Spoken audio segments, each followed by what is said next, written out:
ഗുരുവായൂർ ക്ഷേത്രം കേരളത്തിലെ ഏറ്റവും പുണ്യസ്ഥലങ്ങളിലൊന്നായി മാറിയത് എങ്ങനെയെന്ന് എപ്പോഴെങ്കിലും ചിന്തിച്ചിട്ടുണ്ടോ?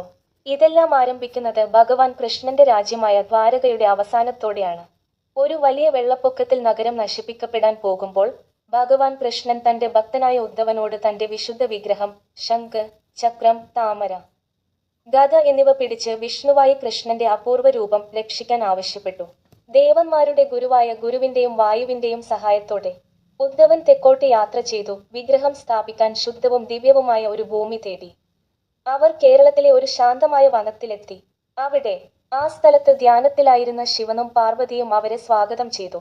ഭഗവാൻ ശിവൻ പറഞ്ഞു, ഈ ഭൂമി പവിത്രമാണ്, വിഗ്രഹം ഇവിടെ സ്ഥാപിക്കുക. അങ്ങനെ ഗുരുവായ ബൃഹസ്പതിയും വായുദേവനും ചേർന്ന് ആ പുണ്യസ്ഥലത്ത് കൃഷ്ണന്റെ വിഗ്രഹം പ്രതിഷ്ഠിച്ചു. വിഗ്രഹം കൊണ്ടുവന്ന 2 ദിവ്യന്മാരെ ആദരിക്കുന്നതിനായി ആ സ്ഥലത്തിന് ഗുരുവായൂർ എന്ന പേരിട്ടു. ശരിക്കും പ്രത്യേകതയുള്ള ഒന്ന് ഇതാ, ശ്രീകൃഷ്ണൻ മനുഷ്യരൂപത്തിൽ ജീവിച്ചിരുന്നപ്പോൾ പ്രതിഷ്ഠിക്കപ്പെട്ട ഒരേയൊരു ക്ഷേത്രം ഗുരുവായൂർ ആണെന്ന് വിശ്വസിക്കപ്പെടുന്നു.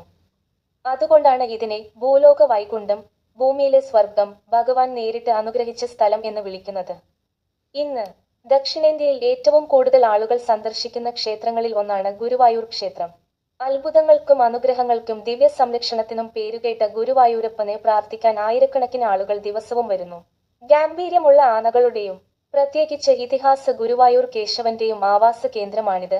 കൂടാതെ എണ്ണമറ്റ പവിത്രമായ വിവാഹങ്ങളും ഉജ്ജ്വലമായ ഉത്സവങ്ങളും നടക്കുന്നു. ഇത് ഒരു ക്ഷേത്രം മാത്രമല്ല, ഇത് വിശ്വാസത്തിന്റെയും ചരിത്രത്തിന്റെയും ദിവ്യ സാന്നിധ്യത്തിന്റെയും ജീവിക്കുന്ന പ്രതീകമാണ്. ഇപ്പോൾ നിങ്ങൾക്ക് ഗുരുവായൂർ ക്ഷേത്രത്തിന്റെ കഥ അറിയാം. ഇത് സംരക്ഷിക്കുക, പങ്കിടുക. ഞങ്ങളുടെ ഡിവൈൻ ക്രോണിക്കിൾസ് പ്ലേലിസ്റ്റിൽ കൂടുതൽ കഥകൾ കാണാൻ മറക്കരുത്.